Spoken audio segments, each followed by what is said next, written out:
Ladies and gentleman, ರಾಜ್ಯ ರಾಜಕಾರಣದಲ್ಲಿ ನಾಯಕತ್ವ ಬದಲಾವಣೆ ಗೊಂದಲ ಬಗೆಹರಿಯುವಂತ ಒಂದು ಲಕ್ಷಣಗಳೇ ಕಾಣ್ತಾ ಇಲ್ಲ. ಸಿಎಂ ಸಿದ್ದರಾಮಯ್ಯ ಮತ್ತು ಡಿಸಿಎಂ ಡಿಕೆ ಶಿವಕುಮಾರ್ ಮಧ್ಯೆ ಶೀತಲ ಸಮರ ಮುಂದುವರೆದಿದೆ.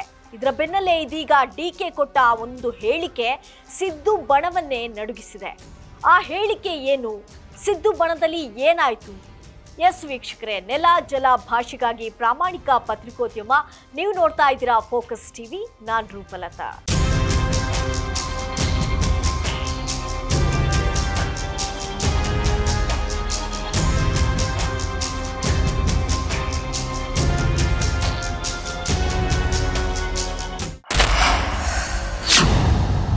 ರಾಜ್ಯದಲ್ಲಿ ಡಿಸಿಎಂ ಡಿಕೆ ಶಿವಕುಮಾರ್ ಸಿಎಂ ಸಿದ್ದರಾಮಯ್ಯ ನಡುವಿನ ಬಣ ರಾಜಕೀಯ ತೀವ್ರಗೊಂಡಿದೆ.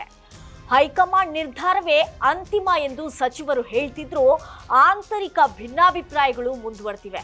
ಡಿಕೆ ಶಿವಕುಮಾರ್ ಪಟ್ಟಕ್ಕಾಗಿ ಗುದ್ದಾಡ್ತಿದ್ರೆ, ಸಿದ್ದು ಬಣದಲ್ಲಿ ದಲಿತ ಸಿಎಂ ಕೂಗು ಜೋರಾಗಿ ಇದೆ. ದಲಿತ ಸಿಎಂ ಅಸ್ತ್ರ ಫಾರಿನ್ ಟೂರ್ ಮಂತ್ರವನ್ನ ಮುಂದಿಟ್ಟುಕೊಂಡು ಸಿದ್ದರಾಮಯ್ಯ ಬಣ ಡಿಕೆಶಿಗೆ ಟಕ್ಕರ್ ನೀಡುತ್ತಲೇ ಬಂದಿದೆ. ಇದರಿಂದ ಡಿಕೆ ಬೇಸತ್ತಿದ್ದಾರೆ. ಈ ಹಿನ್ನೆಲೆಯಲ್ಲಿ ಡಿಕೆ ಮಾಧ್ಯಮದ ಎದುರು ಹೇಳಿಕೆಯೊಂದನ್ನ ಕೊಟ್ಟು ಸಿದ್ದು ಬಣವನ್ನು ಶೇಕ್ ಆಗುವಂತೆ ಮಾಡಿದ್ದಾರೆ.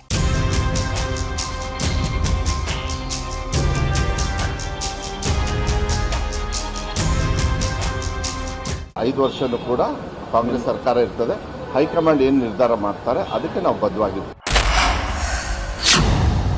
ಗ್ಯಾರಂಟಿ ಯೋಜನೆಗಳಿಂದ ರಾಜ್ಯ ಸರ್ಕಾರಕ್ಕೆ ಹೊರೆಯಾಗಿದ್ರೂ ಜನರ ಹಿತದೃಷ್ಟಿಯಿಂದ ಸರ್ಕಾರ ಮುಂದುವರಿಸಲಿದೆ ಅಂತ ಡಿಕೆ ಶಿವಕುಮಾರ್ ಬಹಿರಂಗವಾಗಿ ಹೇಳಿದ್ರು.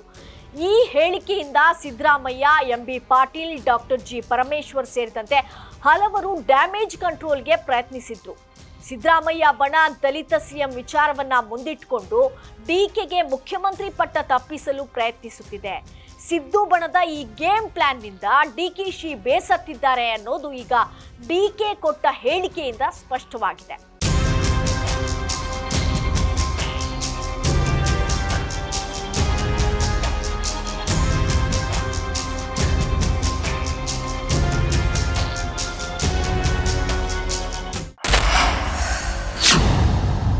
ಸದ್ಯ ಡಿಕೆ ಶಿವಕುಮಾರ್ ಕೊಟ್ಟ ಹೇಳಿಕೆಯಿಂದ ರಾಜ್ಯ ಸರ್ಕಾರಕ್ಕೆ ಮುಜುಗರವಾಗಿದ್ದು, ಈ ಬೆಳವಣಿಗೆಗಳು ಕಾಂಗ್ರೆಸ್ನಲ್ಲಿ ಆಂತರಿಕ ಭಿನ್ನಮತವನ್ನ ಎತ್ತಿ ತೋರಿಸ್ತಿವೆ.